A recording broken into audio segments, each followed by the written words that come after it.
The Watchers were chained. The giants were gone. The rebellion was over. And once the human mind had seen these things, it could not return to innocence.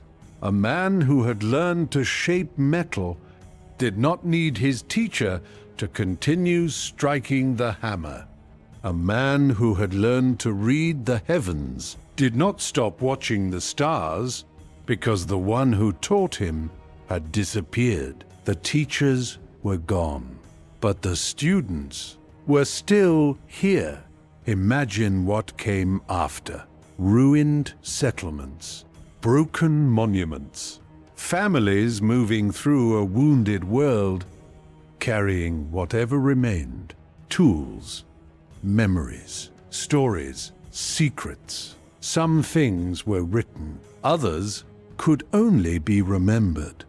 A father taught a son. A priest whispered to an initiate.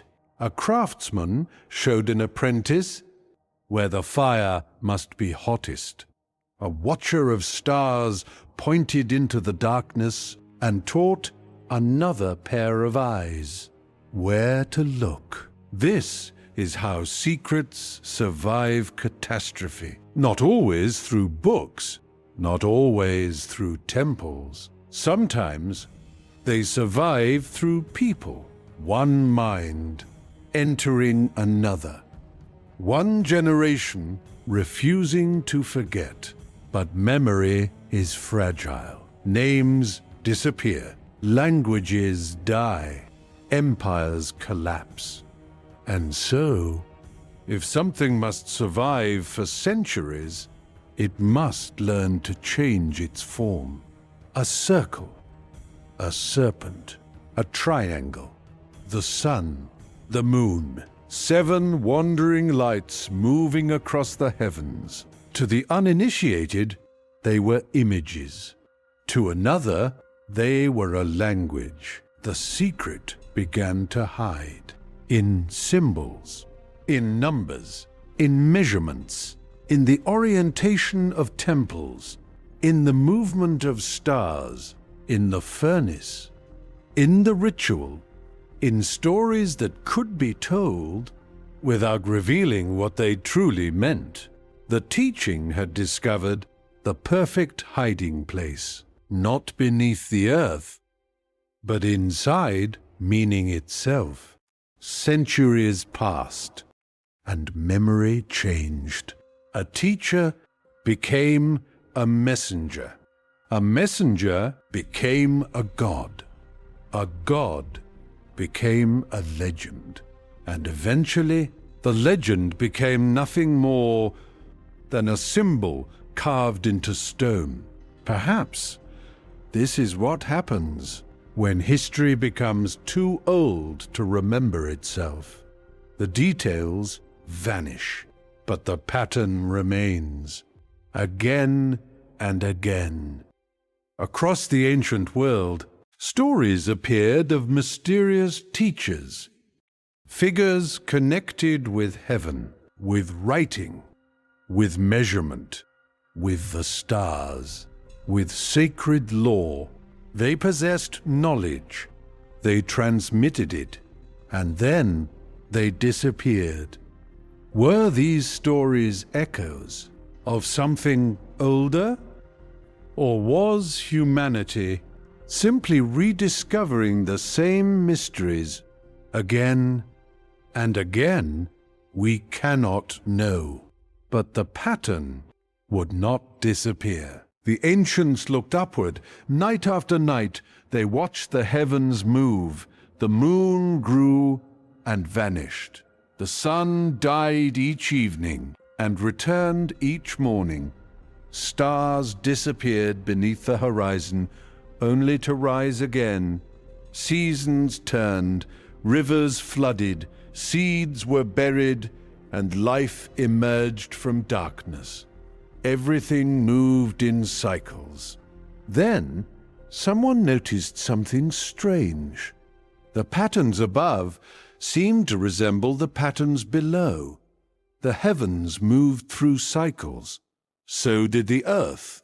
Nature moved through cycles. So did kingdoms. So did human life, birth, growth, decay, death, return.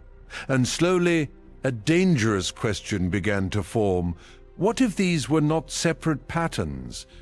What if they were the same pattern? What if the universe was built like a mirror, the great reflected in the small, the heavens reflected in the earth, the visible reflecting something invisible, the movements of the stars echoing forces within nature, and perhaps even within the human soul? What if understanding one level allowed you to understand another? What if the universe was not a collection of separate things, but one living structure, repeating itself at different scales? This idea would travel far. It would enter philosophy, astrology, alchemy, mysticism, and centuries later, the mystery would be compressed into words almost anyone could remember. As above, so below. 4 words, but behind them, an entire universe. Somewhere between Egypt and the Greek world, another figure began to emerge. Or perhaps an older figure began wearing a new name. The Egyptians had spoken of Thoth, the divine scribe, keeper of writing, measurement, wisdom, the reckoning of time. The Greeks knew Hermes, the messenger, the guide, the master of boundaries. And as worlds met, their identities became intertwined. From this meeting, the ancient imagination gave birth to one of the most mysterious teachers in Western esoteric history, Hermes Trismegistus. Hermes, the thrice great, not merely a man. Not simply a god, but the name beneath which centuries of hidden teachings would gather. Alchemy, astrology, cosmology, the nature of the soul, the mysteries of creation. And eventually, one small text would become more famous than all the others. It was not a great scripture, not a vast library, not 1,000 pages of forgotten wisdom. It was said to be only a handful of lines, brief, cryptic, almost impossible to understand. Words about the sun, the moon, the earth, the heavens. One thing becoming many, and the many returning to one. Words describing something that rises from earth toward heaven and descends again, carrying the powers of both. Later generations would search these lines for the secret of transformation. Alchemists would see the mystery of matter. Mystics, the transformation of the soul. Philosophers, the architecture of reality. But no one could agree on exactly what the words meant. Perhaps that was the point, because the most powerful secrets are rarely hidden behind locked doors. Sometimes they are placed directly in front of us, written in words we do not yet know how to read. And then there is the legend. Centuries after the world of the Watchers had vanished into myth, a story appeared, a seeker searching for hidden wisdom. A statue of Hermes, and beneath it, a secret entrance. He descends, down beneath the stone, away from the world of sunlight, into a chamber sealed from time. There, in the darkness, he sees someone, an ancient figure, motionless, seated before him, a dead sage, waiting in silence. And in his hands, something catches the light. Not gold, not silver, green, deep, emerald green, the seeker steps closer and sees that words have been carved into its surface, words that had survived while entire civilizations had turned to dust. Words attributed to Hermes Trismegistus, the teacher of hidden things, the keeper of the ancient mystery, and perhaps the final echo of something humanity had learned long before history remembered its own beginning. The Watchers had vanished. Their age was over. But the question remained, had their forbidden knowledge truly disappeared, or had it simply changed its name, cut into stone, hidden beneath legend, waiting for someone to find it? The legend says the seeker entered the chamber and carried the secret back into the world. But what exactly was written on the tablet? Where did those words truly come from, and why? Would generations of alchemists risk their lives trying to understand them? To answer that, we must return to the chamber and read the words on the emerald tablet.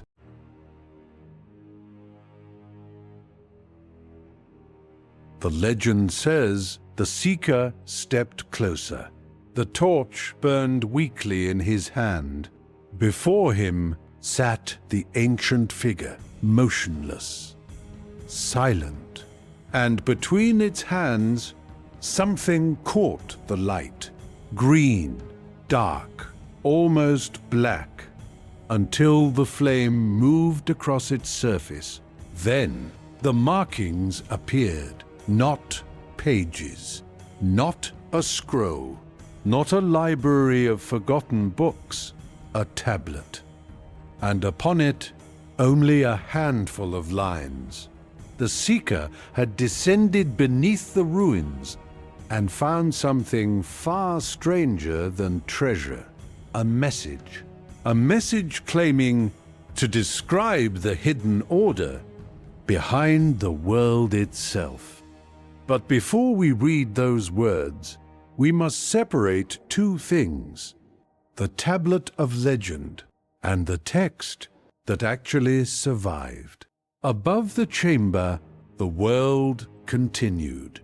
Generations came, generations vanished. Cities expanded, then collapsed. A temple became a ruin. A ruin became a quarry. Its stones were taken and used to build another city. Then that city fell, and another rose above it. Palaces over temples, fortresses over palaces, homes over graves. Human beings walked across the remains of forgotten worlds, never knowing what lay beneath their feet. This is one of the strangest truths about civilization. We rarely build upon empty ground. We build upon memory, upon destruction, upon those who believed their world would never end. And somewhere inside this layered ancient world, a story survived. The story of a green tablet. But history gives us something important. We do not possess the legendary green stone. No museum holds the object from the story. No excavated chamber has given us the original tablet of Hermes. What survives is the text, and the oldest surviving trail does not begin with a modern archaeological discovery. It leads into the medieval Arabic world, into a mysterious work known as the Book of the Secret of Creation. Its narrator is called Balinus, a name associated in Arabic tradition with Apollonius of Tyana. And there, inside that work, appears the extraordinary story. Balinus finds a hidden place. Beneath a statue associated with Hermes, he enters the darkness and encounters an ancient figure holding a book and a green tablet. Upon that tablet are words attributed to Hermes. This is where the surviving trail becomes visible. Before that, we enter shadow. Perhaps an older source once existed, perhaps not. The evidence falls silent, and the mystery begins. The strange thing is how little was needed. The Emerald Tablet is not a great scripture. It does not contain hundreds of teachings. It does not explain itself. It is astonishingly short, yet within those few lines, the reader encounters heaven, earth, the sun, the moon, wind, matter, transformation, ascent, descent, and something from which the many appear to emerge. The text does not build an argument. It does not ask permission to be believed. It begins with certainty. What follows is presented not as speculation, but as something true. Then comes the idea that would outlive almost everything around it. What is above and what is below somehow correspond. Two realms, one pattern, and from that simple idea, centuries of interpretation would grow. Look upward. Stars, planets, the moon, the vast architecture of heaven. Now look downward. Stone, water, fire, metal, life. The human body, the tablet places these worlds in relationship, not separate, not isolated, connected. What happens above is reflected below. What happens below belongs to the same greater order. Later generations would compress this mystery into words almost impossible to forget. As above, so below. But the text goes further. It speaks of a father, the sun, a mother, the moon, of wind carrying something hidden, of earth nourishing it.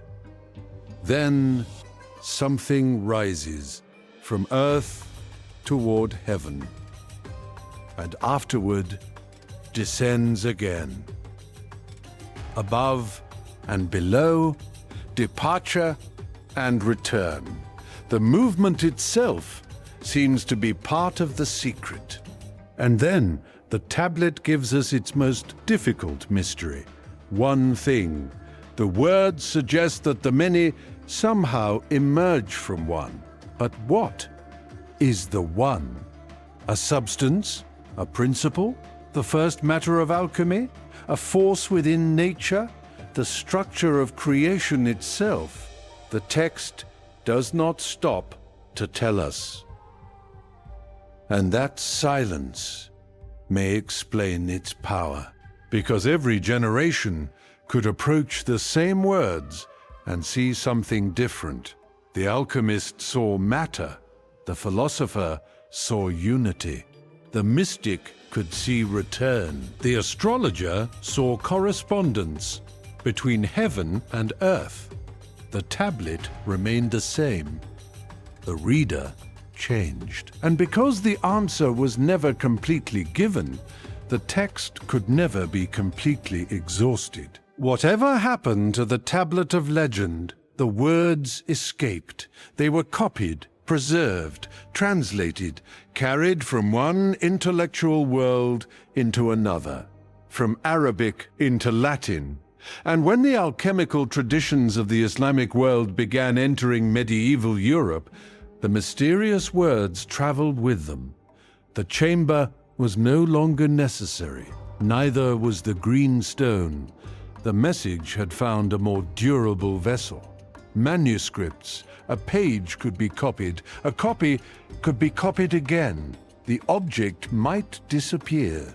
The words could multiply. This is how a text becomes more difficult to destroy than the stone supposedly carrying it. It enters human memory. It crosses languages. It changes hands. And eventually, no one needs to see the original to believe that somewhere an original once existed. To generations of alchemists, these lines were not merely beautiful, they seemed useful. The sun, the moon, earth, separation, purification, rising, descending. The subtle separated from the dense. These could be read as operations upon matter.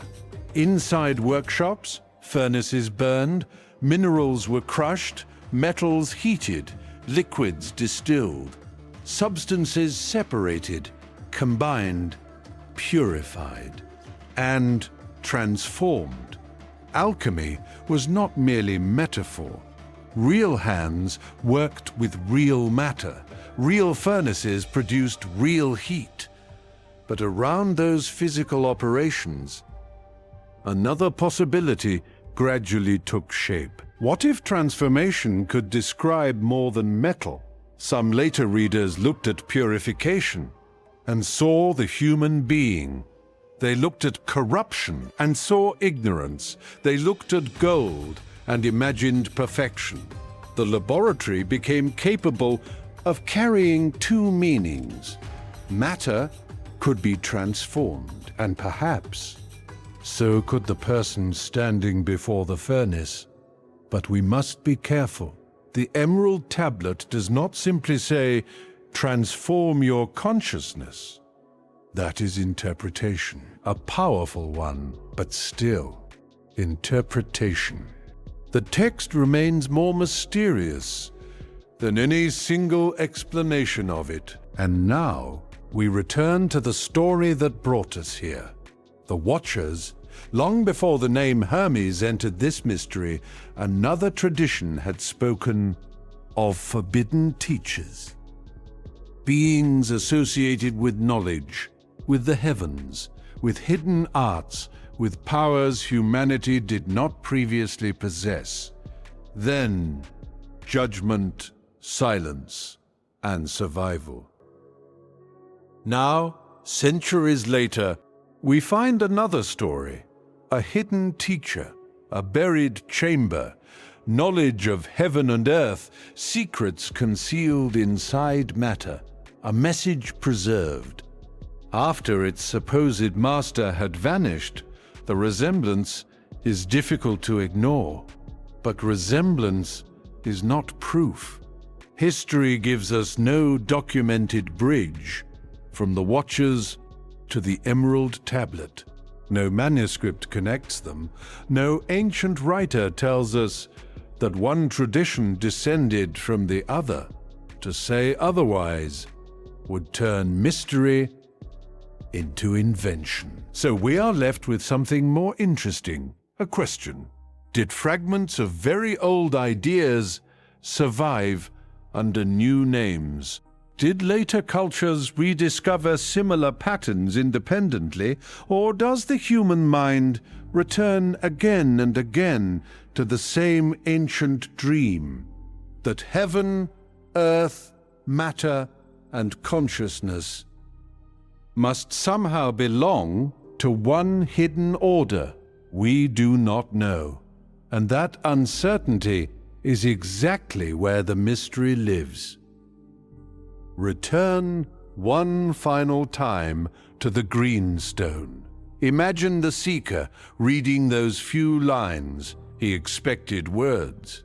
Instead, he finds relationships, sun and moon, above and below, earth and heaven, the subtle and the dense, ascent and descent, the one and the many. Nothing is explained completely, yet everything seems connected.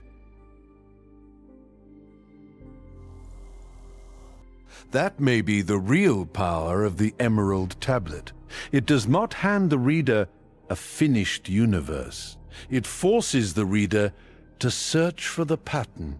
The longer you look, the less the tablet appears to be describing separate things. It begins to feel as though all those things are parts of one movement, one process, one hidden architecture. And then a much more dangerous question appears. Who wrote this? Whoever placed these words beneath the name of Hermes wanted that name to carry enormous weight. Not merely Hermes, but Hermes Trismegistus, Hermes the thrice great. And now the tablet presents us with a mystery greater than the stone itself. Because before we can understand what Hermes supposedly taught, we must ask who Hermes was. A man, a priest, a god, a memory, or a name under which centuries of ancient wisdom were gathered together. The tablet has brought us to the door, but there is someone standing behind it. In Egypt, he was remembered through the shadow of Thoth, in the Greek world through Hermes, and somewhere between them, a new figure appeared. Hermes Trismegistus, the thrice great. But was he ever one man? In part 3, we follow the name back into Egypt and search for the mysterious master behind the emerald tablet.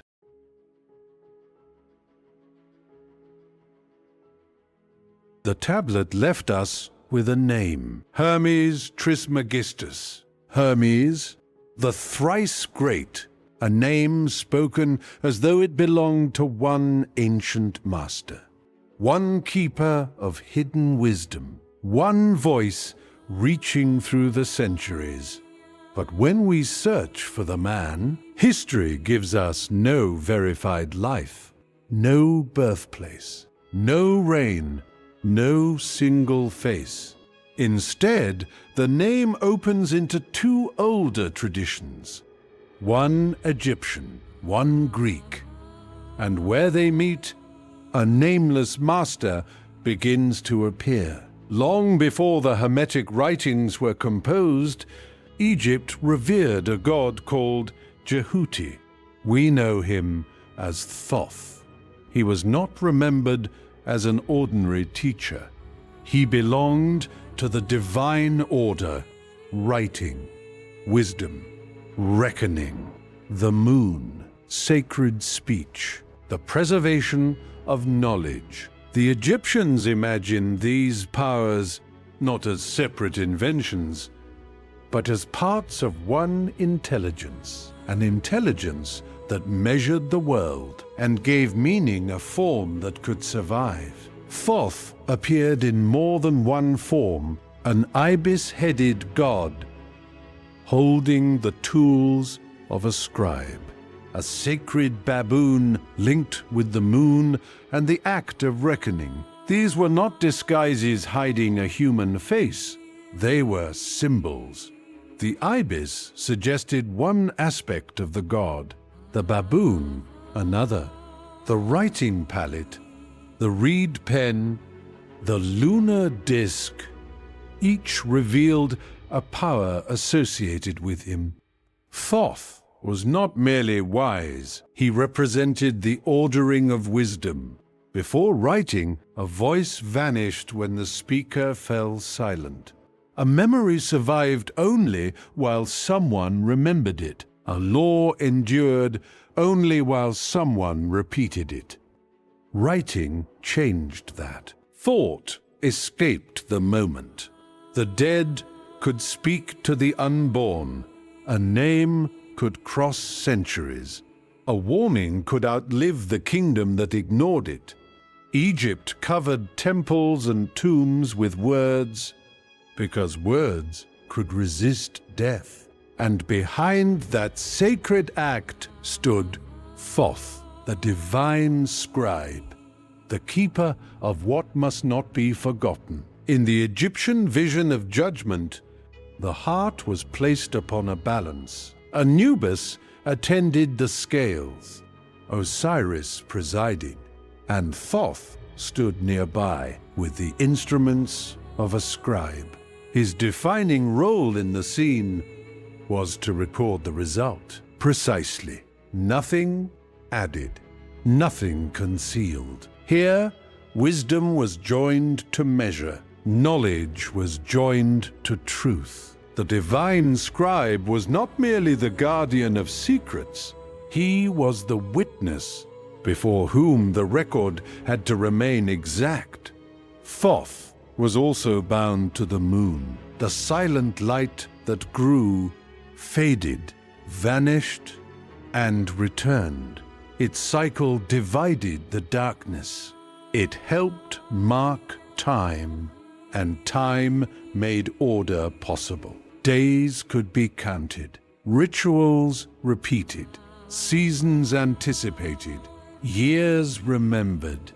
The same sacred intelligence connected with writing was also connected with number and reckoning. Words measured thought. The moon measured the night. Above and below, order depended upon the power to count. But Egypt was not the only world with a divine messenger. The Greeks had Hermes, guardian of roads, guide of travelers, messenger of the gods, crosser of boundaries.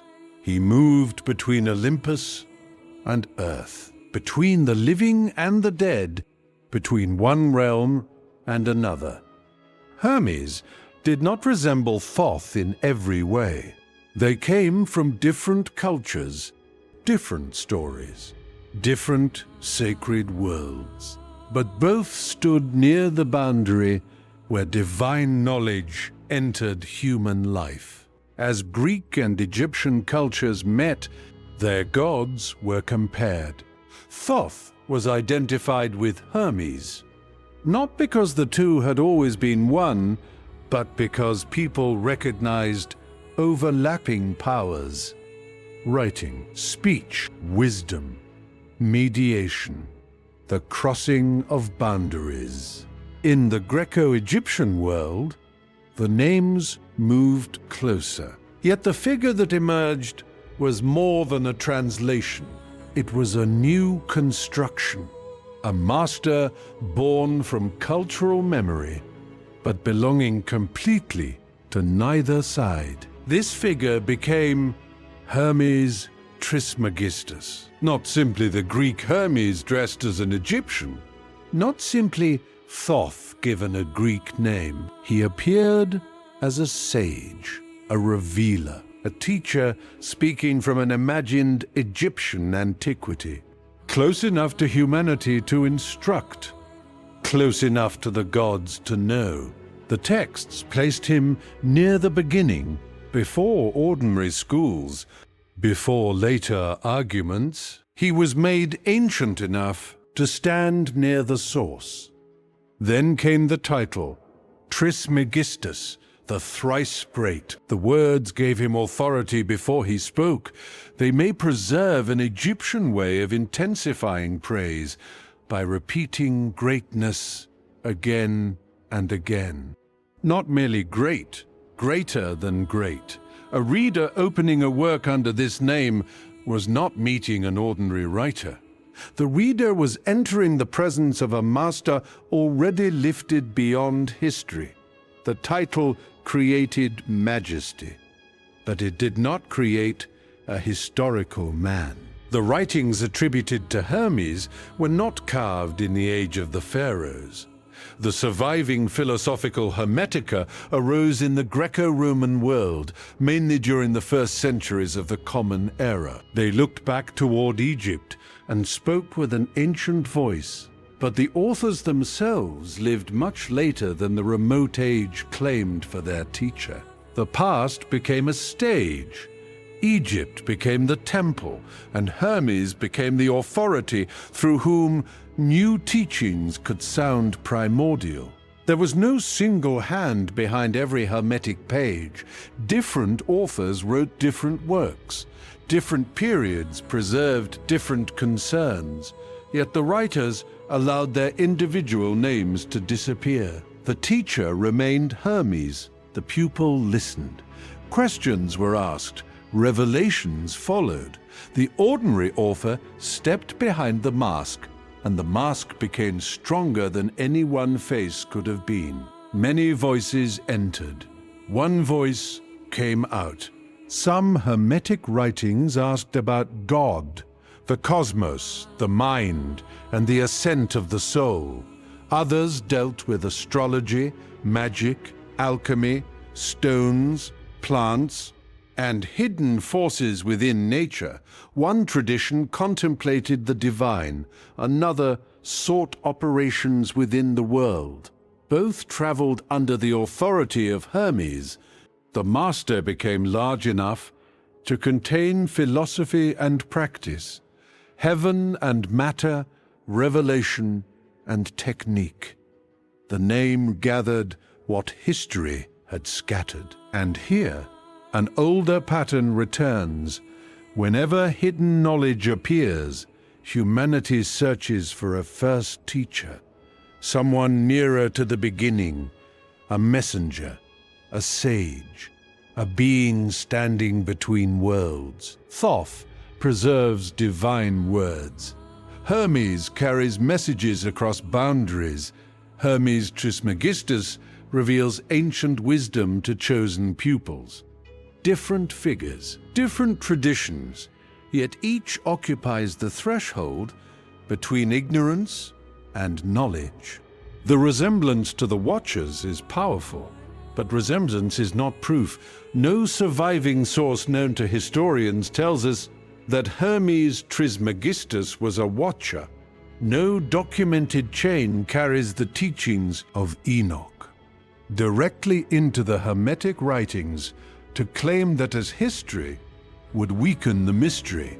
What we can say is more careful. Both traditions imagine knowledge arriving through a figure who crosses the boundary between the human world and something beyond it. Perhaps the teacher returns because humanity needs knowledge to have a face. A law feels colder than a lawgiver. A secret feels greater when delivered by someone ancient. A teaching becomes harder to dismiss when it arrives beneath a sacred name. But that power carries danger. A great name can preserve wisdom. It can also protect error. Once words are attributed to Hermes, who dares question them? The mask gives authority. The mask can also hide what should be tested. So who was Hermes Trismegistus? Not one recoverable man, not a single author waiting to be uncovered. He was a meeting place. Egyptian memory, Greek language, religion, philosophy, astrology, alchemy. Many streams entering one name. The writers became nameless. The master became immortal. A teacher created by tradition, then used by tradition to speak with the voice of eternity. But perhaps the name was never the deepest secret. A teacher is remembered because of the pattern he reveals. Behind Thoth, behind Hermes, behind the Emerald Tablet, one idea continues to return. Heaven is not isolated from earth. The human being is not isolated from the cosmos. The visible may reflect an invisible order. The great may appear again in the small one pattern, repeating across different levels of existence. The master fades, the law remains, as above, so below. What does that sentence truly mean? Is it a spiritual law, an astrological principle, an alchemical instruction, a philosophy of correspondence, or a mirror held before the human mind? The name of Hermes has brought us to the threshold. In Part 4, we cross it and enter the central mystery of the Emerald Tablet. As above, so below.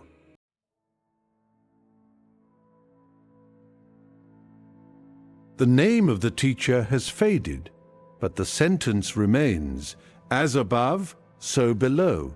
It sounds simple, almost too simple. A sky above us, an earth beneath us, two worlds mirroring one another. But the emerald tablet says something more unsettling, that what is above is like what is below, and what is below is like what is above.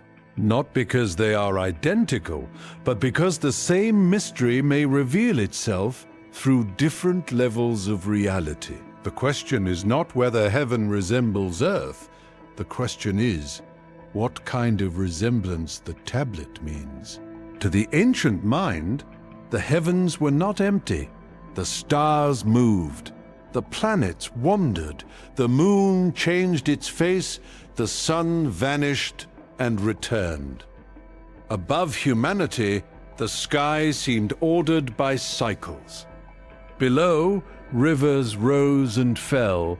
Seeds disappeared into darkness, then returned as life. Bodies were born, aged, died. Kingdoms rose and collapsed.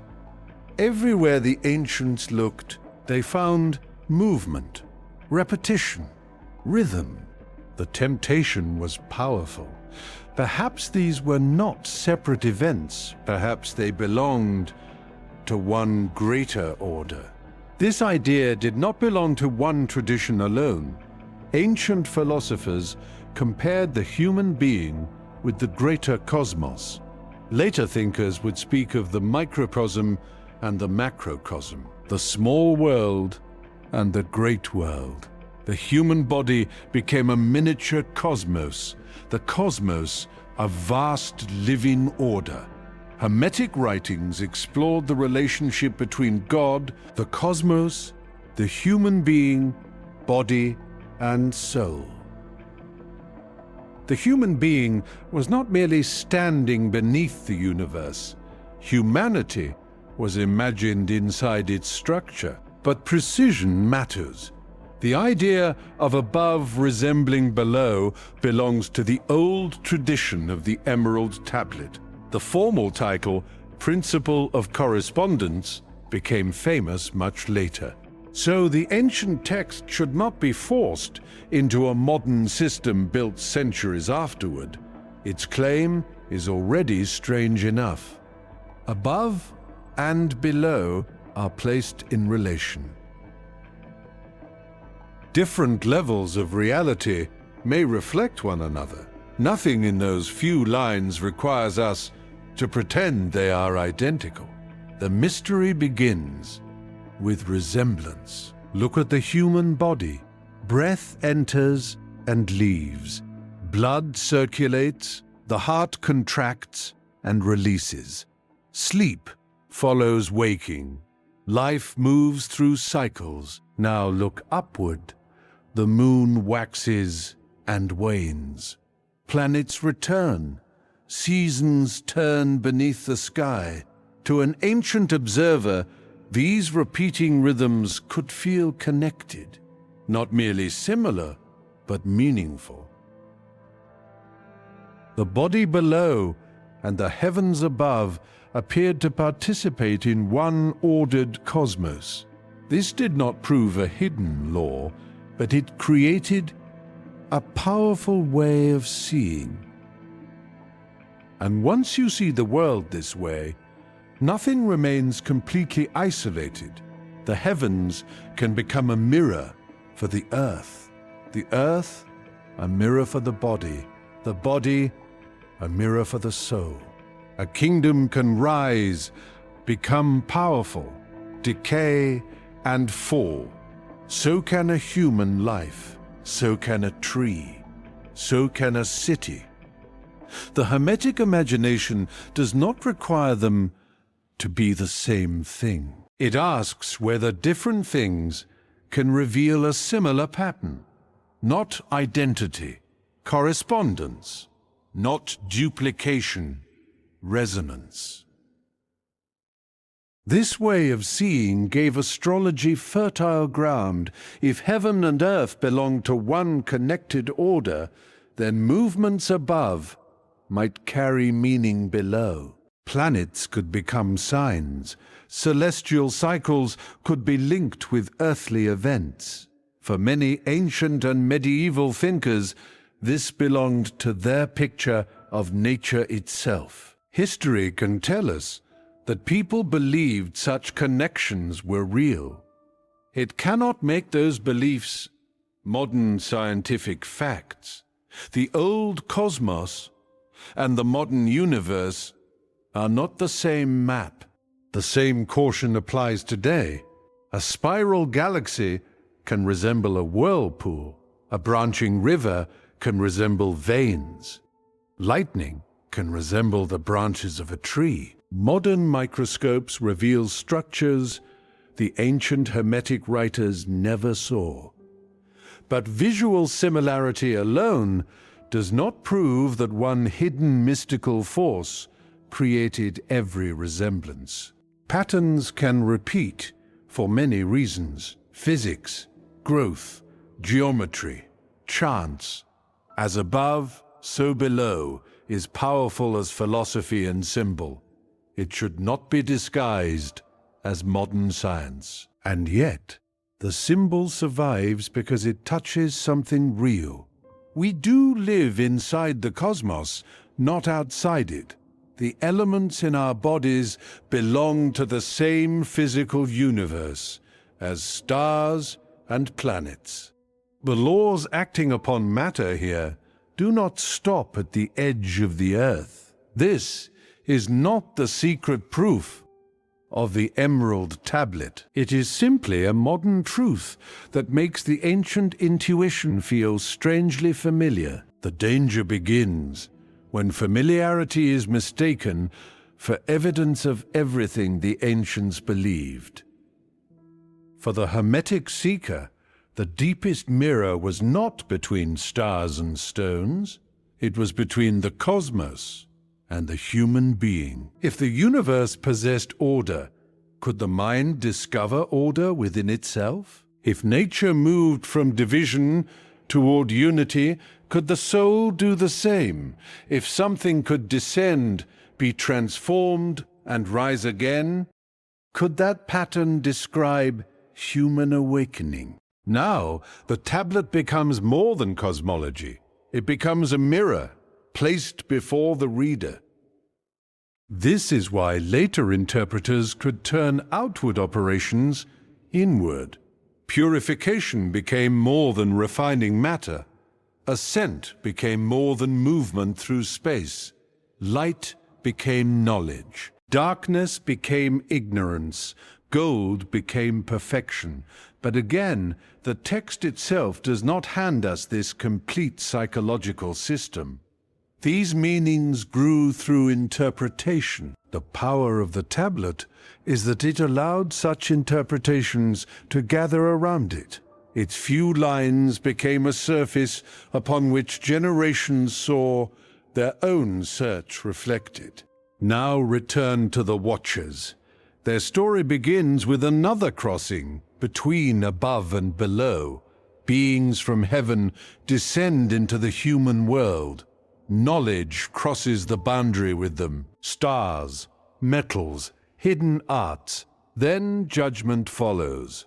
The Hermetic tradition is historically different. No surviving evidence gives us a chain from the Watchers to the Emerald Tablet. But as stories, they share one haunting structure. Something above enters something below, and the world below is changed by what crosses. This is the bridge our story can explore. Not a secret historical bloodline, not proof that Hermes inherited the Watcher's teachings. A pattern. The Watcher's story asks, what happens when knowledge descends too soon? The Emerald Tablet asks, how above and below might belong to one order? One story fears the crossing, the other studies the relationship.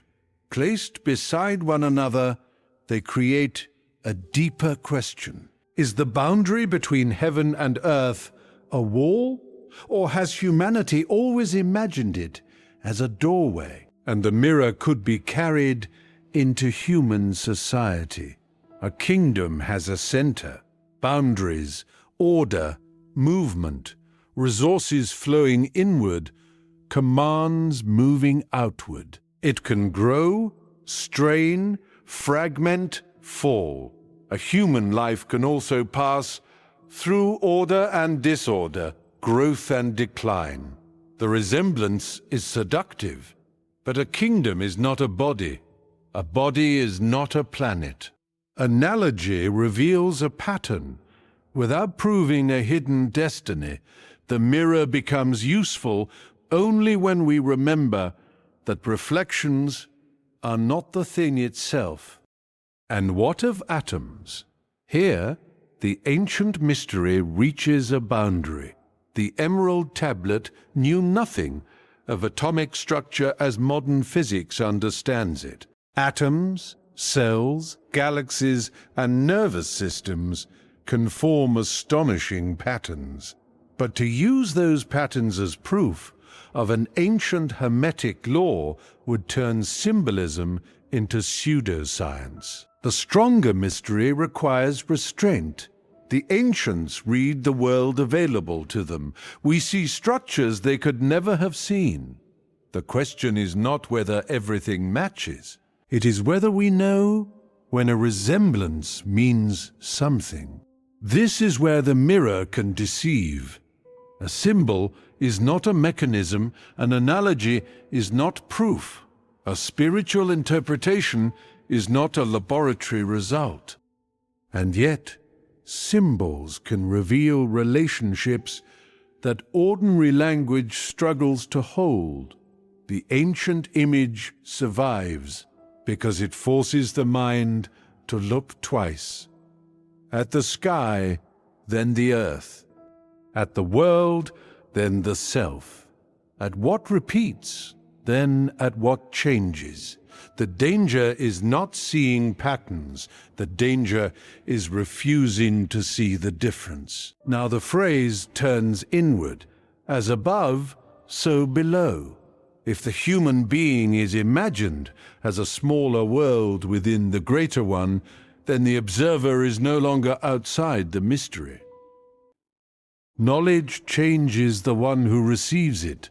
Power changes the one who carries it. And this is where the shadow of the Watchers returns. In their story, forbidden arts entered the human world, but the result was not wisdom. Knowledge crossed the boundary. The capacity to bear it did not cross with it. The Watchers gave knowledge in a story of transgression. Hermes gives knowledge in a tradition of revelation. Different worlds, different texts, different histories. We must not collapse them into one, but both force the same human problem into view. What happens when the mind reaches beyond its present limits? Does greater knowledge create greater wisdom, or merely greater power? Above and below may correspond, but correspondence alone does not make humanity ready for what it discovers.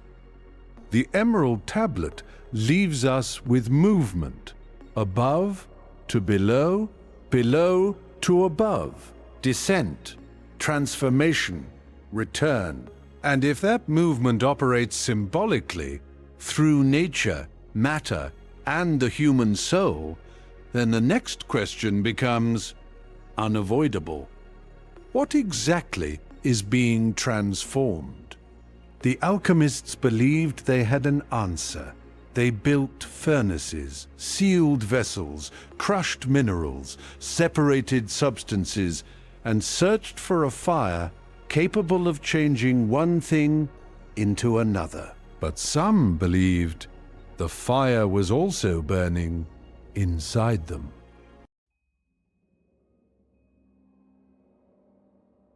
Into the fire, the mirror has brought us here, to the furnace, to the place where stone cracks, metal softens, and matter becomes something it was not before. For the alchemist, fire was never decorative. It was the test, the destroyer, the purifier. The force that separated, combined, blackened, brightened, and transformed. But beside the furnace stood another mystery.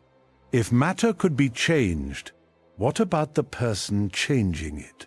This is where the secret fire begins. First, we must remove a modern illusion. Alchemy was not merely a spiritual metaphor. Alchemists built furnaces, crushed minerals, distilled liquids, heated metals, measured substances, worked with salts, pigments, ores, glass, and powerful chemical preparations. They stained their hands, filled rooms with smoke, ruined experiments, started again. Whatever else alchemy became, it was also a practice of matter, real substances, real heat, real risk. And one dream stood above the others: gold, not simply because gold was valuable. Gold resisted decay. It held its color. It appeared stable, complete, almost untouched by time. To many alchemists, gold represented the highest condition of metal. Other metals could appear unfinished, imperfect, still becoming. If nature could produce gold beneath the earth, perhaps the alchemist could learn to complete nature's work. This idea sounds strange now, but within older theories of matter, metals were not always imagined as fixed substances. They could grow beneath the earth, ripen, change, move toward greater perfection. The alchemist, therefore, did not necessarily imagine himself violating nature. He might imagine accelerating something nature had already begun. Years beneath the mountain compressed into days beside the furnace. The laboratory became a place where time itself could be challenged. And somewhere inside that dream appeared the philosopher's stone. Not necessarily a jewel, not a glowing crystal from fantasy, but a mysterious agent, believed capable of perfecting matter.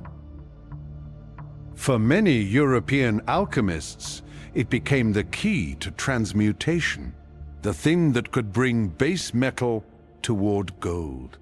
Other alchemical traditions pursued powerful medicines, elixirs, and substances capable of renewing the body. The promise grew larger: transform the metal, transform the body, perhaps transform fate itself. But there was no single recipe. The work demanded operations: heating, cooling, dissolving, distilling, separating, recombining, repeating again and again. The vessel became a sealed world. The furnace, its sun. The substances inside were broken apart, then forced into new relationships. Failure could leave only ruined matter. Success might begin with one unexpected color, one strange crystal, one reaction worth repeating. Alchemy lived between patience and obsession. Then came the language: kings, queens, dragons, serpents, marriage, death, resurrection, the sun, the moon. Alchemical books filled themselves with images that seemed designed to confuse. Ingredients could hide behind false names. Instructions could remain deliberately incomplete. Symbols could carry technical meanings known only to trained readers. The page became another laboratory. You did not merely read it, you had to learn how to enter it. This is where modern readers often make a mistake. A dragon in an alchemical manuscript does not automatically mean the unconscious mind. A king does not always mean the ego. A death does not always mean psychological rebirth. Alchemical symbols could hide substances, operations, religious ideas, philosophical arguments, or several meanings at once. To turn every image into psychology is to replace one mystery with another. The symbols must be allowed to remain difficult. Yet the inward dimension was not invented yesterday. Around the beginning of the 4th century, the Greco-Egyptian alchemist Zosimos of Panopolis joined laboratory practice with a language of purification.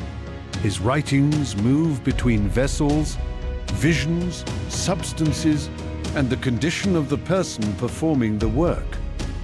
For Zosimos, the laboratory could become more than a workshop. Material operation and the purification of the practitioner could reflect one another. And some of Zosimos's visions were violent. Bodies cut apart, burned, dissolved, changed. Images of destruction surrounded a work of transformation. In those visions, change appears through breaking, dissolving, and becoming something else. The imagery is disturbing, but it gives alchemy one of its most enduring languages. Death, separation, purification, renewal. Matter loses one form before another can appear. Now the furnace begins to look different. The alchemist watches matter darken, separate, purify, recombined. He waits for signs that the work is changing. But hour after hour, the work changes him too. Patience becomes discipline, failure becomes instruction, desire becomes obsession or restraint. A laboratory does not need to be a secret school of psychology for the practitioner to change. The deeper question is whether some alchemists made that transformation part of the work itself. This is where lead and gold acquire a second life. Historically, alchemists really did pursue metallic transmutation. Lead was not merely a damaged soul. Gold was not merely enlightenment. But once the language of transformation existed, the analogy became irresistible. Heavy to refined, corruptible to enduring, dark to luminous, base to noble. Matter supplied the vocabulary, and some interpreters turned that vocabulary inward. Darkness became especially powerful. A substance blackened in the vessel. Something familiar disappeared. Then another color emerged, another state, another possibility. It is easy to understand why some interpreters saw more than material change. Ignorance followed by understanding, confusion followed by clarity, the death of an old condition followed by another. But we must hold the line. The material process was real. The inward meaning was not identical for every alchemist. Imagine the room, night outside, a furnace breathing orange light, glass vessels sweating against the heat, a manuscript open beside the flame. The alchemist bends over the work and sees his own face reflected in the curved surface of the vessel. Matter changes inside. The watcher changes outside. This is the image that survived the laboratory as a mirror, not because every alchemist confessed a hidden psychology, but because transformation invites comparison. What happens to the substance and what happens to the one who refuses to leave the fire? So what were they really trying to transform? Metal, medicine, nature, the soul? The answer is uncomfortable, because there is no single answer. Alchemy crossed cultures, centuries, languages, religions, and workshops. One practitioner could seek gold, another medicine, another a theory of nature, another purification, and one person could pursue several of these at once. The choice between material alchemy and spiritual alchemy can sometimes be a false choice. That is what makes the secret fire dangerous. If we say alchemy was only failed chemistry, we erase its philosophy, religion, symbols, and imagination. If we say it was only spiritual transformation, we erase the furnaces, the minerals, the experiments, and the genuine desire to change matter. Alchemy lived inside the tension, hands in the laboratory, eyes on the manuscript, matter in the vessel, meaning in the mind. The fire burned in more than one world, and once again, the shadow of the Watchers appears. In their story, forbidden teachers revealed the working of metals. Weapons followed, power followed, corruption followed. Centuries later, the alchemist also stood before metal and fire. But history gives us no chain connecting the Watchers to the alchemical laboratory.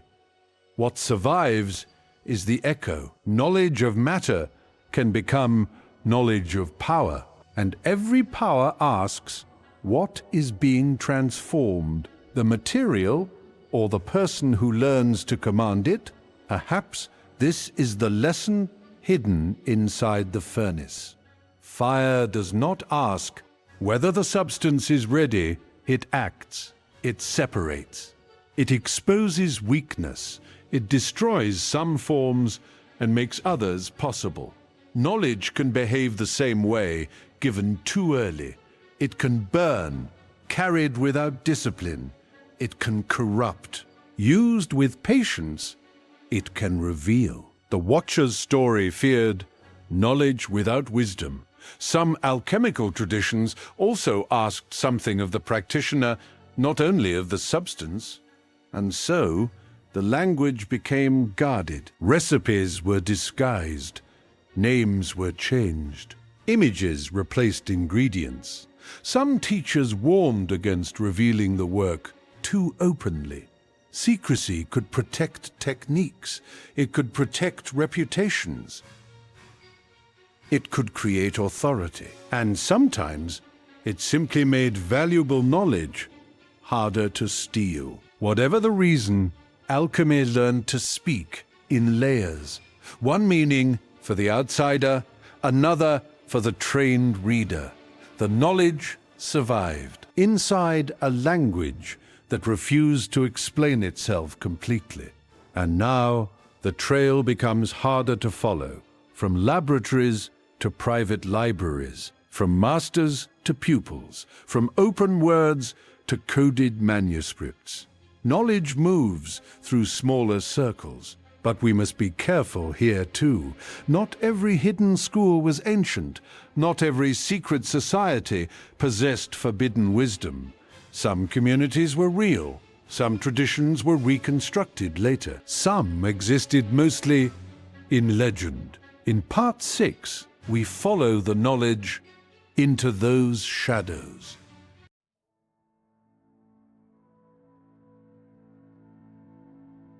The furnace goes dark, the manuscript closes, the door shuts. But knowledge does not stop moving. Empires rise, empires fall. Temples are abandoned, libraries disappear, languages change. The people who guarded one tradition die, and another generation inherits only fragments. A symbol without its explanation, a ritual without its first teacher, a manuscript missing its beginning. This is how ancient knowledge often survives, not whole, not untouched, but broken, carried forward by people who refuse to let the fragments die. We like to imagine one terrible night, a library burning, thousands of secrets becoming ash. History is rarely that simple. Some libraries really were destroyed by war and fire. Others declined slowly. Patronage vanished, buildings were damaged, collections scattered, books decayed, scribes stopped copying them. A text did not need to burn to disappear. It only needed to be forgotten for long enough. The greatest enemy of knowledge was not always fire. Sometimes it was silence, and yet some words escaped. A manuscript was copied, then copied again. A teacher carried a text to another city. A translator gave old ideas a new language. A scholar preserved a work without preserving the world that created it. This was not immortality. Every copy could introduce change.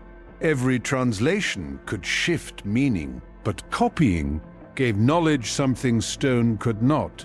Movement. A temple could be destroyed. A manuscript could leave before the walls fell. Some knowledge survived differently, not through books alone, but through initiation. In the ancient Mediterranean world, real mystery cults existed. Their rites were not open to everyone. An initiate entered, saw, heard, participated, and was expected not to reveal everything afterward. The secrecy was real, but we must be precise. These were religious initiations. They were not automatically schools of hidden science, and they were not one universal secret order. At Eleusis, thousands came to honor Demeter and Persephone. There were public processions, sacred journeys, then a boundary. Inside the telesterion, the initiates entered a space whose central rites were kept secret. We still know surprisingly little about what happened at the heart of the ceremony. That silence has lasted for centuries, not because every participant vanished, but because enough of them kept the boundary. Secrecy can serve many purposes. It can protect a ritual, separate the initiated from the uninitiated, create identity, demand discipline, guard a technique, increase authority, or simply make an experience impossible to understand from the outside. But secrecy also creates a problem. Once the chain breaks, the silence remains while the meaning disappears. The symbol survives, the explanation dies, and centuries later, someone finds the symbol and begins guessing. The Pythagorean tradition gives us another warning. Pythagoras became the center of a disciplined way of life, surrounded by stories of silence, authority, number, and guarded teaching. But even here, the historical ground is uneven. Pythagoras himself left no writings. Later generations wrote in Pythagorean names. Old authority was used to carry newer ideas. Again, we find the same pattern. The master becomes larger. The authors become harder to see. This is where the phrase, "the hidden schools," can mislead us. There was no single underground academy quietly carrying one complete doctrine from Egypt to Greece to Rome, to the Middle Ages and into the modern world. History gives us something messier, separate communities, different religions, competing philosophies, workshops, temples, libraries, teachers, translators, and sometimes people who believed they had recovered something much older than themselves. The Hermetic tradition survived through this broken world. Greek texts, Latin texts, Arabic traditions, translations, fragments, commentaries. Works lost in one place could remain alive in another. Knowledge crossed borders because people carried it. No empire owned the entire chain. No language preserved every meaning. The tradition survived not as one unbroken flame, but as fires lit again from surviving embers. And some texts protected themselves by becoming difficult. Names were hidden, ingredients disguised, teachers spoke through ancient authorities, symbols replaced plain statements. A serpent could mean one thing in one manuscript, and something different in another. Secrecy was not always proof of deeper truth. Sometimes it protected valuable practice. Sometimes it created prestige. Sometimes it concealed uncertainty. A coded page can guard knowledge. It can also make misunderstanding almost inevitable. Stone could carry meaning too. Temples were aligned, sacred spaces were measured, walls carried images, numbers, stars, gods, and stories. Architecture could embody a culture's vision of order. But here again, we must resist the easy legend. A symbol carved into a temple is not automatic proof of a hidden alchemical code. Later generations often saw secrets the builders may never have intended. Stone preserves patterns. Interpretation belongs to whoever comes afterward. The sky offered another kind of archive. Constellations could be remembered, planetary cycles observed, calendars reconstructed.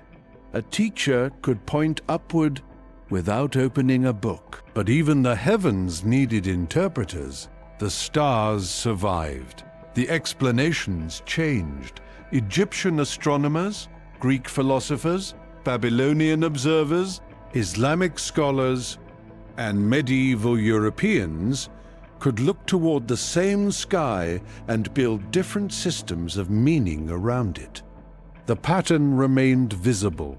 The interpretation traveled. Imagine being the next person in the chain.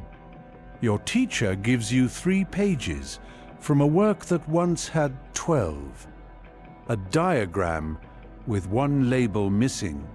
A ritual phrase in a language you barely understand. A symbol whose explanation died generations ago. Do you preserve it exactly? Translate it? Correct it? Complete it? Every act of preservation also becomes an act of interpretation. The fragment moves forward, but now part of you moves with it. This is why lost knowledge is so difficult to reconstruct. What survives is not a transparent window into the past. It is a selection. Copied texts survived. Uncopied texts disappeared. Stone endured where wood vanished. Some voices were preserved because powerful institutions valued them. Others were lost. Chance mattered. Politics mattered. Religion mattered. War mattered. Decay mattered. History did not hand us the whole ancient library. It handed us what escaped. And into those gaps, legends entered. A missing teacher became an immortal master. A lost manuscript became a secret book. A broken tradition became an unbroken lineage. Centuries later, new groups could claim descent from wisdom far older than themselves. Sometimes they sincerely believed it. Sometimes the lineage gave authority. But a claim of ancient continuity is not the same thing as evidence of ancient continuity. The darker the gap, the easier it becomes to fill it with certainty. When Hermetic writings returned to prominence in Renaissance Europe, some readers treated them as remnants of astonishingly ancient wisdom. Hermes seemed older than Greek philosophy, older than familiar authorities. The texts appeared to reopen, a door into the beginning.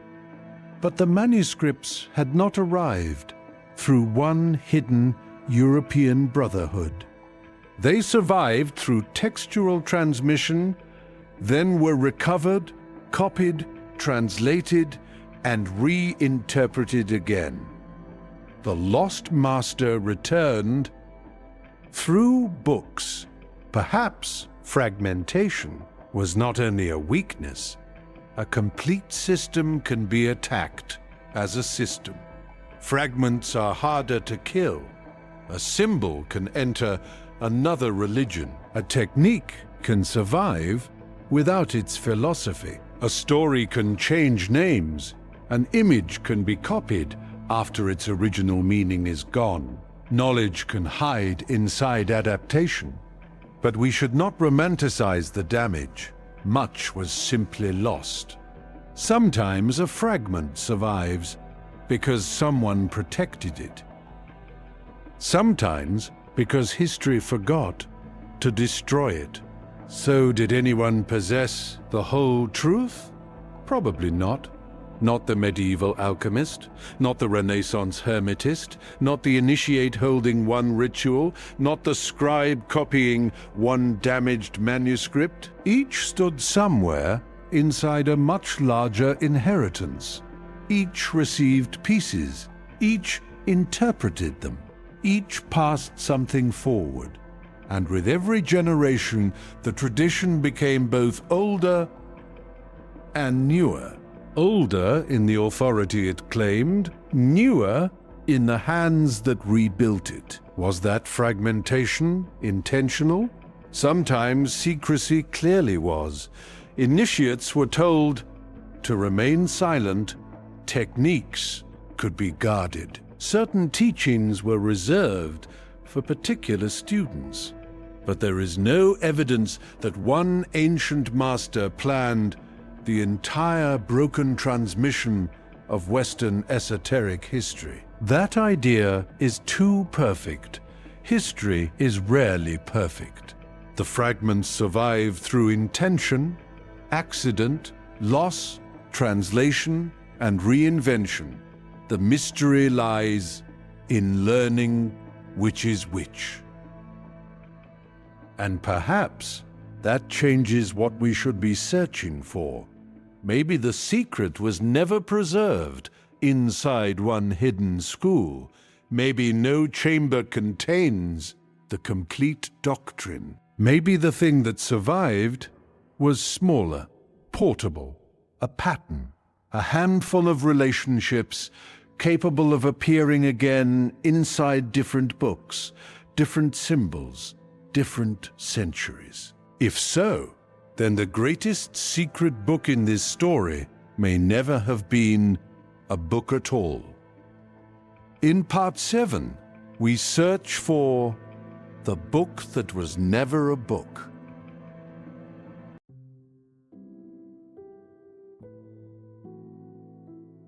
The pedestal is empty.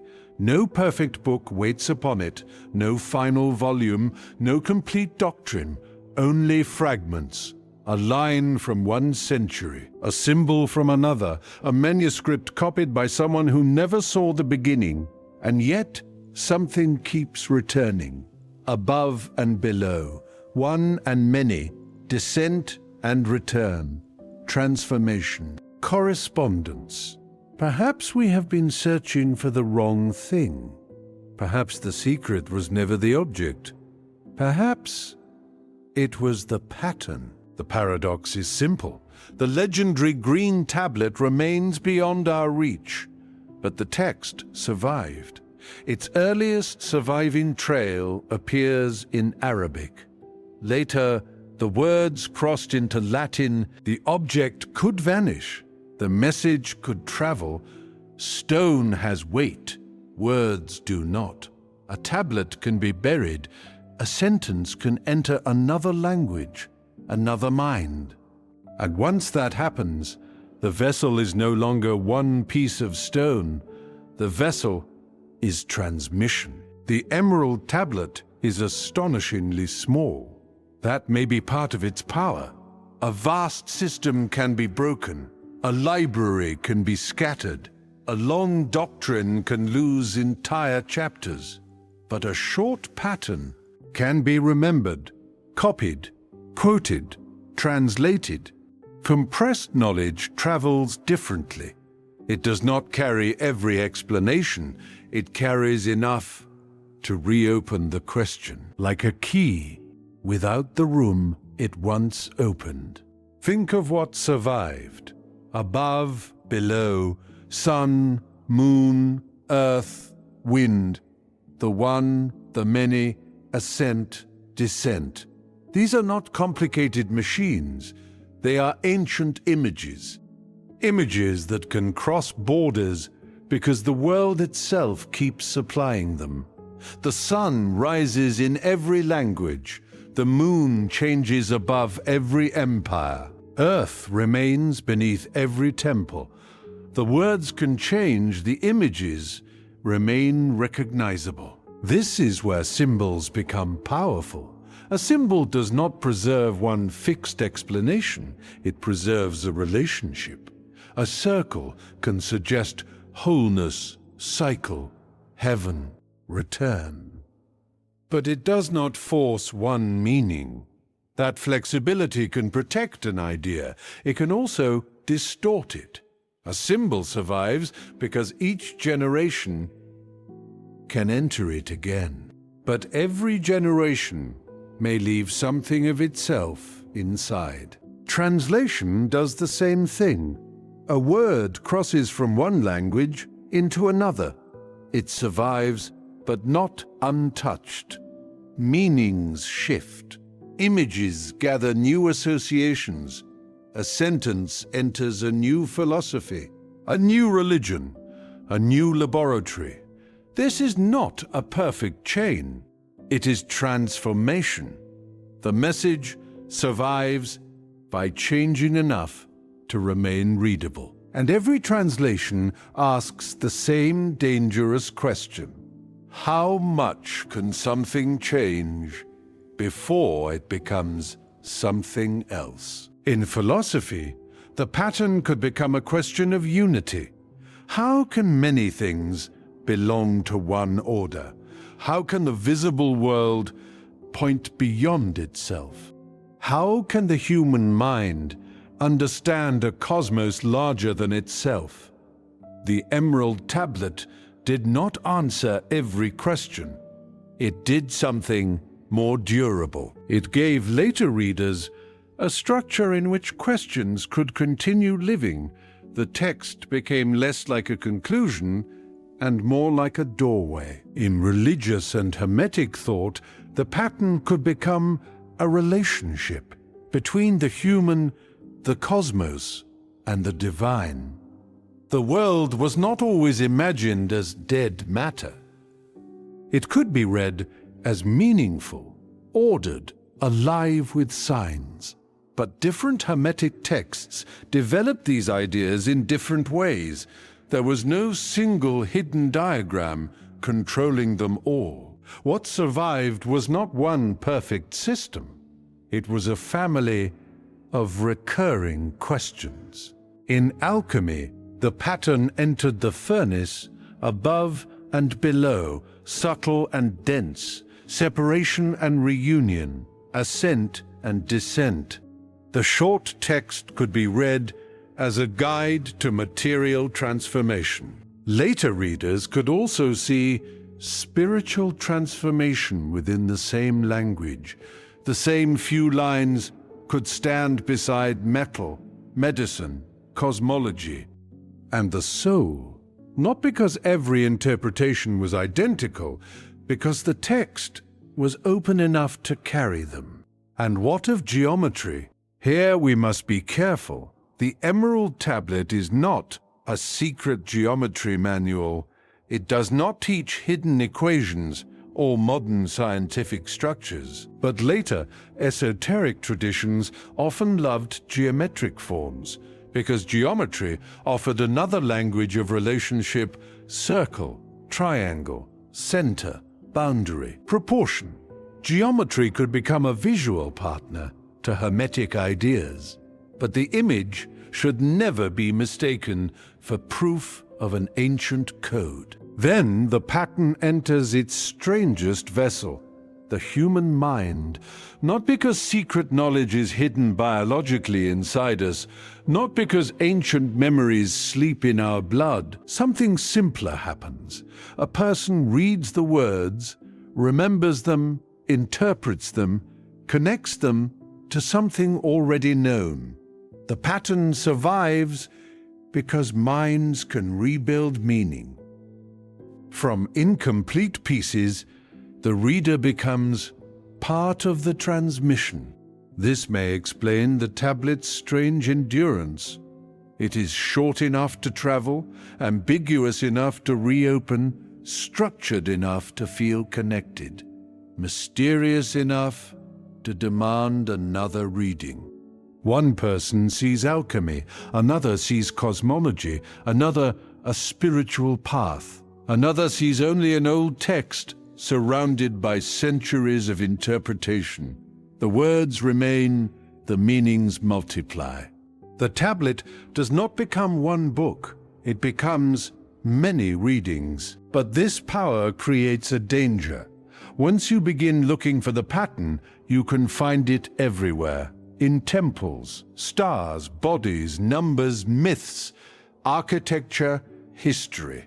And soon, every resemblance begins to look intentional. Every symbol becomes evidence. Every gap becomes confirmation. This is how a key can become a trap. A pattern is useful only if we can still ask where the pattern ends. So perhaps the physical tablet was never the most important part of the story, not because the legendary object is proven false. We simply cannot recover it. As an archaeological artifact, what history gives us is transmission. Words preserved in manuscripts, copied into new contexts, carried across languages, studied by people separated by centuries. The stone belongs to legend. The surviving text belongs to history. But survival has a price. Every time an idea enters a new age, the new age touches it. A medieval alchemist reads differently from an Arabic scholar. A Renaissance hermetist reads differently from both. A modern seeker arrives with still other questions. There is no untouched message floating above history. There are words and readers, fragments and reconstruction. The tradition survives, but it survives alive. This means the fragments do something remarkable. They recombine. A Hermetic sentence enters an alchemical manuscript. An ancient divine name enters Renaissance philosophy. A symbol leaves one context and acquires another. Some connections are historically traceable, others are later inventions. Both can become influential. The task is not to reject every later layer, it is to know which layer we are looking at. Without that, the mystery becomes impossible to test. Maybe this is why the Emerald Tablet feels larger than its few lines. A map tells you where everything is. A key does not. A key performs one act. It opens. The tablet does not give us a complete universe. It opens relationships above and below, one and many, matter and transformation. The reader must build the rest. That is why the message can survive even when its original world is gone. And now the shadow of the Watchers returns. Their story also survives through fragments, ancient texts, later interpretations, modern legends, their forbidden knowledge changes. Depending on who tells the story, we cannot prove that the Emerald Tablet preserves their teaching. But both stories reveal something about us. Human beings fear lost knowledge. We also hunger for it. We imagine that somewhere behind the ruins there must have been a complete answer. Perhaps there never was. Perhaps no ancient master held the final book. No hidden school possessed every fragment. No single tablet contained everything later generations placed inside it. And yet the pattern endured. Not whole, not pure, not unchanged, but alive enough to cross destruction, translation, religion, alchemy, and time. The book that was never a book was not a volume. It was a structure capable of being rebuilt. And that leaves one final danger. Knowledge that can survive can also return. A pattern preserved for centuries can enter a world far more powerful than the one that first carried it. The Watcher's story began with knowledge arriving before wisdom. Hermetic traditions asked how the human being might rise toward understanding. Now those two questions meet. What happens when humanity gains powers its ancestors could only imagine? In Part 8, we return to the Watchers and face their final legacy.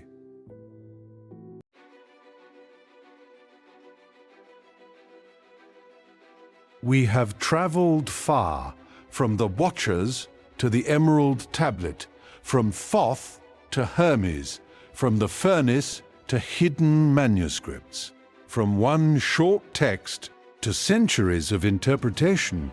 But the path now turns backward, back to the mountains, back to the descent, back to the story that began everything. Because after all these fragments, one question remains: why was the knowledge so dangerous? In the Book of the Watchers, the transgression was larger than knowledge alone. Heavenly beings crossed a forbidden boundary. They took human women. Their offspring became giants. Violence spread across the earth, and forbidden arts were revealed. Weapons, metalworking, enchantments, celestial signs, secrets humanity had not possessed before. The story binds these things together: desire, power, violence, and knowledge. Judgment follows, not one act, but a world thrown out of order. Among the forbidden arts, one image is especially difficult to forget: metal. Azazel teaches humanity to work the metals of the earth, and from that knowledge comes swords, knives, shields, armor. The earth had always contained the ore. The human hand had always been capable of holding a tool. What changed was knowledge. A possibility hidden in stone became power in the hand, and once discovered, it could not easily be undiscovered. But we must not simplify the story. The Watchers are not condemned merely for inventing technology. Their rebellion crosses boundaries between heaven and humanity. The giants consume, then destroy. Blood is shed. The earth is corrupted. Forbidden teachings become part of a much larger collapse. So when we say we are making an interpretation, not quoting the ancient text, the distinction matters, because a good mystery does not need history to say more than it actually says. And yet, the story leaves behind a disturbing possibility. A discovery can be real before its consequences are understood. A technique can be learned before a culture knows how to restrain it. Power can arrive before responsibility. The Watchers story expresses this through myth. Heaven gives way, the boundary opens. Knowledge descends, humanity gains new power, and the world that receives it does not become wiser, it becomes more dangerous. Perhaps that is the deeper tragedy. Humanity received the transformation of matter, but not necessarily the transformation of the self. Metal changed, weapons improved, hidden arts multiplied, but desire remained, violence remained, ambition remained, knowledge expanded without a matching expansion of character. Again, this is our reading of the story, but it reveals the question that has followed this entire film. What happens when the outer world changes faster than the inner one? Now the alchemist looks different. He stands before the furnace trying to transform lead into gold, but some later interpretations turn the image inward. The substance is refined, impurities removed, the work repeated again and again. Whether or not every alchemist intended this meaning, the symbol gives us another possibility. Perhaps power alone is an incomplete transformation. Perhaps the one who controls the fire must also be changed by the fire. There is power over matter, and there is power over oneself. The first builds tools, weapons, cities, machines. The second asks harder questions. When should power be used? When should it be restrained? What desire is driving the hand? What happens when we can do something before we know whether we should?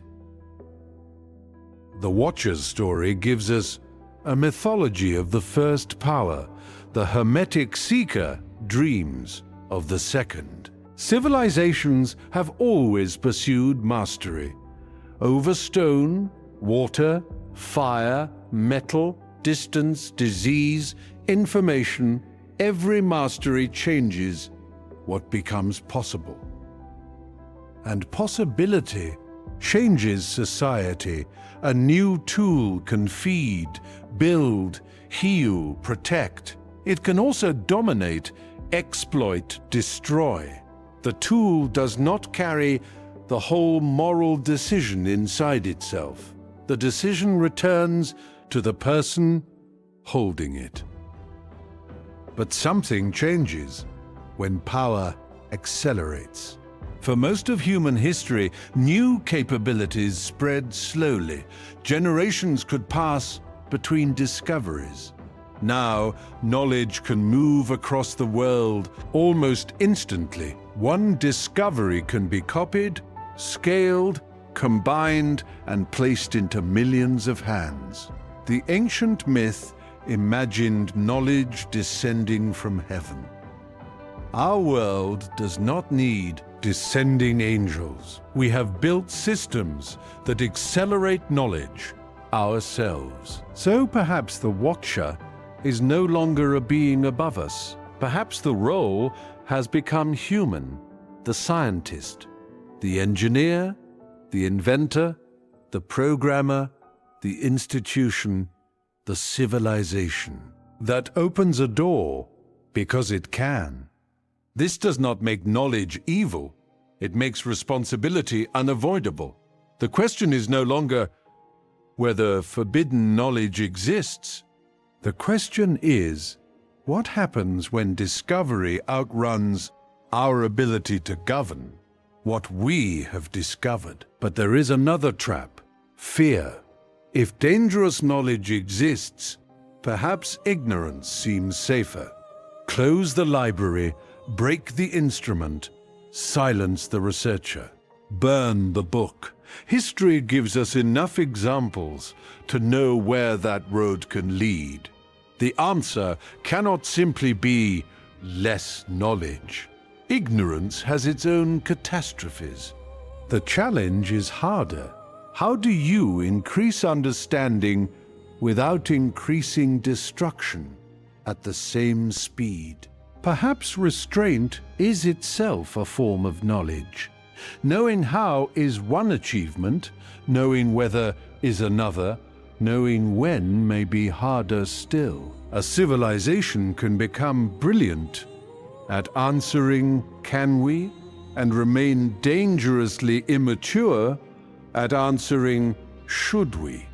The gap between those questions may be where the ancient story still speaks most clearly, not as prediction, not as science, as warning.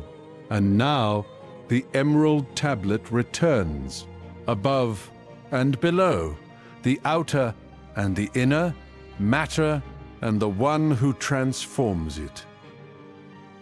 If the Hermetic imagination asks us to see relationships between levels, then perhaps technological power cannot be separated from the character of the people who wield it. Outer transformation without inner transformation creates imbalance. Not because the tablet says this plainly, but because the pattern invites the question. Lead into gold was the alchemist's impossible dream, but our film has uncovered another transmutation. Knowledge into wisdom, ability into responsibility, power into restraint, discovery into judgment. These transformations are harder because no furnace completes them automatically. A machine can become more powerful without becoming more moral. A civilization can do the same. The final work cannot be performed on matter alone. Civilizations rarely believe they are becoming ruins. At their height, they feel permanent. Their technologies appear superior. Their monuments rise. Their armies expand. Their systems become complex. Then something fails. War, internal collapse, environmental pressure, disease, economic fracture. No single pattern explains every fall. History resists simple laws, but one warning remains. Capability does not guarantee wisdom. Power does not guarantee survival. So what is the Watcher's final legacy? Not that technology is evil, not that knowledge should remain forbidden, not that every ancient secret must be dangerous. Their legacy is the question they leave behind. What kind of being should receive power? What must change inside us before greater power becomes safe? The ancient story answered with catastrophe. Our world has not yet finished writing its answer. Until now, we have looked backward. Ancient mountains, lost tablets, dead masters, broken libraries, but the mirror has slowly turned. The story is no longer about them. It is about the reader, the viewer, the civilization watching this film. We have inherited powers the ancient world could scarcely imagine, but the oldest question remains. Have our tools evolved faster than we have? Perhaps this is the real test. Not whether humanity can uncover every secret, not whether matter can be mastered, not whether intelligence can penetrate every mystery, but whether knowledge can pass through us without becoming destruction, whether power can increase without increasing corruption, whether the human being can transform before the consequences. become irreversible. The Watchers were judged. The ancient world collapsed. The story ended. Our test has not.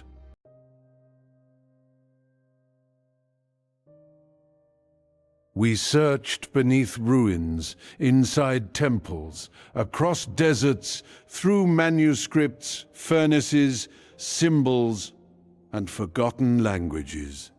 We followed Hermes. We returned to the Watchers. We searched for a tablet, a book, a school, a hidden chain. And after all of it, the final door opened onto something far closer. Not another chamber, not another manuscript, a mirror. And inside it, the seeker saw himself. We began with a relationship, above and below. But now we turn the question inward. Not because the ancient emerald tablet says, "As within, so without." It does not. That wording belongs to a much later occult tradition. This final movement is ours. If the outer world can reflect patterns, what happens when the mirror turns toward the one doing the seeing? There was always someone inside the mystery, someone watching the stars, reading the manuscript, operating the furnace, interpreting the symbol, holding the weapon, opening the door. We spent so long asking what the tablet meant that we almost forgot the person giving it meaning. A text does not interpret itself. A symbol does not choose its use. Knowledge does not decide what happens next. Someone does. Look upward. Stars, planets, darkness, distances almost impossible to imagine. The ancient seeker stood beneath that sky and asked where humanity belonged.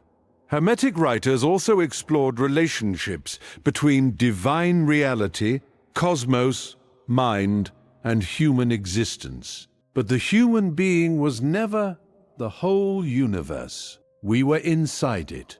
Small, temporary, and somehow capable of asking what it meant. But here, language becomes dangerous. There is no miniature galaxy secretly spinning inside the soul. No ancient proof that consciousness contains the physical universe. The mirror is philosophical. The stars exist outside us. The image of the stars exists within experience. The universe becomes known through perception, memory, thought, and interpretation. The cosmos does not fit inside the human mind, but our encounter with it does. And perhaps this is where the final symbol appears. Humanity as an unfinished tablet, not an ancient doctrine, not a lost inscription, our metaphor, a surface still being written. Generation after generation, adding another line, knowledge, violence, mercy, discovery, fear, art, war, wisdom, failure, nothing complete, nothing final. The tablet is unfinished, because we are. Every discovery leaves something behind. Fire changed us. Agriculture changed us. Writing changed us. Metal changed us. Cities changed us. Science changed us. And now our inventions change how we think, how we communicate, how quickly power moves. But technology is only part of the inscription. What we do with what we know writes another line. The alchemist returns one final time. The furnace burns, matter separates, purifies, recombines. But now we are no longer asking whether lead becomes gold. We are asking whether knowledge can transform the knower. Can fear become understanding? Can impulse become restraint? Can power become responsibility? Can certainty become humility? No physical furnace can perform those operations for us. This laboratory has no walls. We learned how to transform stone into cities, ore into machines, sand into glass, invisible signals into voices crossing continents. Matter yields again and again to human intelligence. But the hardest substance may still be ourselves: anger, greed, tribalism, fear, the desire to dominate. No technology automatically removes them. Power can increase while they remain. That may be the most dangerous transformation that never happened. Across ancient traditions, another command repeatedly appears in different forms. Know yourself. But knowing oneself is not simply staring inward. It means discovering what moves the hand before the hand possesses too much power. Desire, fear, pride, hunger, love, resentment, compassion. The person who cannot see what governs him may believe he governs everything else. The final mystery is not merely what humanity knows, it is what humanity is. So where do heaven and earth meet? Not literally inside the human skull, but symbolically. The human being stands between what can be imagined and what can be made real. We look upward. We conceive possibilities. Then our hands bring some of them into the world. A thought becomes a tool, a design, a machine, a belief, an action. The invisible becomes visible. Through human choice, perhaps that is the meeting place our story has been searching for. But we must be careful again. As within, so without does not mean thoughts magically create reality. The world does not obey every desire. Nature does not reshape itself because we imagine it. But inner states can influence decisions. Decisions influence actions. Actions can change the world around us. Fear can build walls. Curiosity can build instruments. Hatred can create violence. Compassion can create protection. The connection does not need magic to matter. This is why the mirror has two sides. The world shapes us, and we shape parts of the world. Civilization enters the mind through language, culture, memory, education. Then the human mind returns something through invention, art, law, violence, care, and choice. Within and without are not identical. They interact. The mirror does not prove a cosmic law. It reveals a responsibility.